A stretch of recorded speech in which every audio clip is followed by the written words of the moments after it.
I'm a RV tech and I went undercover to review RVs and tell you which ones are quality and which ones are overpriced lemons. Today we're going to be reviewing a 2023 model Tiffin Phaeton 40IH motorhome. Even if you're not in the market for a Tiffin or a motorhome, I've got to spill some beans on some things here that you'll be interested in. So I would encourage you to stick around through the end of the video. If you're new to my channel, you may not know that I have a free RV shopping course that you can take, and I have a paid version that includes the app that I'm going to be using to grade this Tiffin today. So after answering some initial questions about year, make, and model, the first question is going to be about the water heater. This RV doesn't have a independent water heater, it has a hydronic system. Hydronic heat is a premium option. You get endless hot water, and the heat is very quiet. It's not as noisy as regular furnaces. And as an added feature, you can actually use the running engine of the motorhome to heat up the hydronic system. I would give this system a 10 out of 10. Like, you're going to pay a lot extra for a hydronic system, but it's definitely quality. The next question in the app is going to be about the roof material. And this motorhome has a fiberglass roof. Fiberglass and aluminum roofs I generally think are higher quality because you're not going to have bubbles that can form and rip the whole roof off. You can use superior caulking that lasts longer, so you don't have to go and touch up the caulk every 6 months. And you're much less likely to have a tree branch poke a little hole and create a water leak in your roof. I give a 10 out of 10. It's very durable. Okay, so the next question is about the refrigerator. In this case, we've got a residential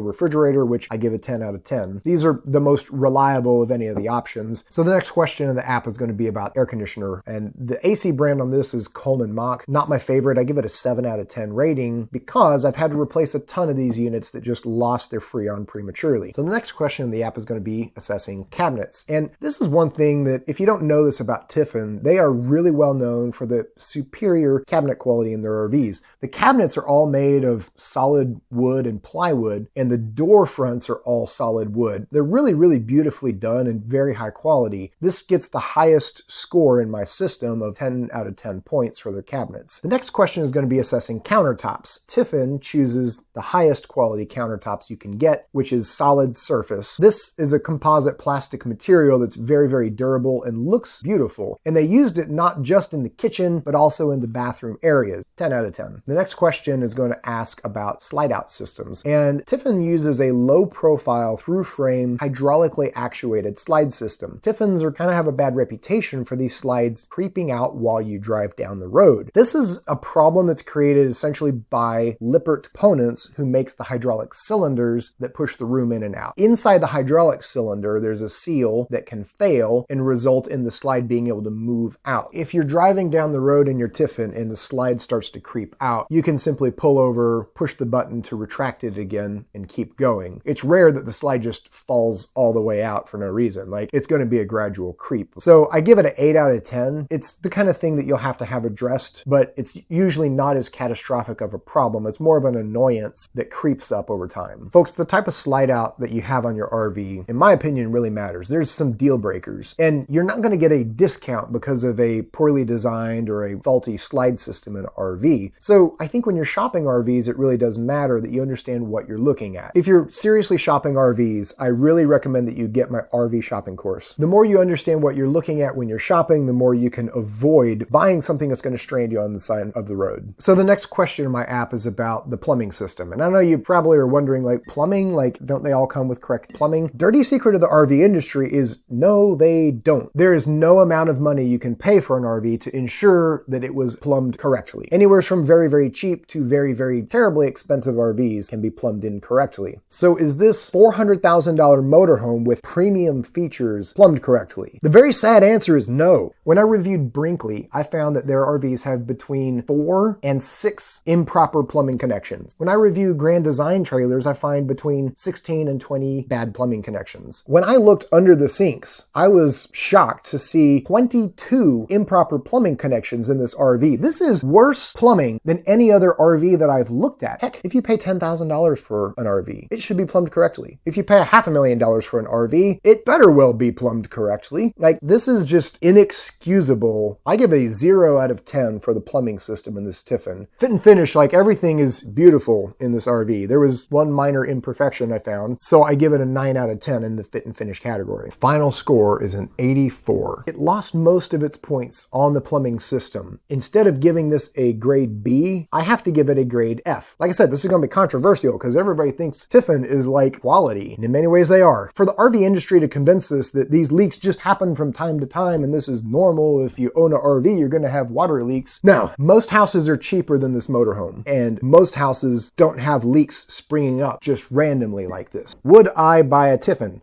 I mean, heck, it's such a nice bus. I might, because I'm an RV tech, and I would just replumb it and enjoy the amazingness of the cabinets and all the other features that this bus has to offer. Should you buy it? Should you be responsible for paying for plumbing leaks that happen outside of warranty? If you've got a water leak in an RV you already own, maybe it's a Tiffin, maybe it's something else, click here for a playlist of all the different ways that I show for repairing these faulty connections. Click here for a playlist of all my other Undercover RV reviews. And click here for a video that explains the plumbing problem in detail so you can know what you're looking for, either in inspecting the RV you already own or if you're out shopping.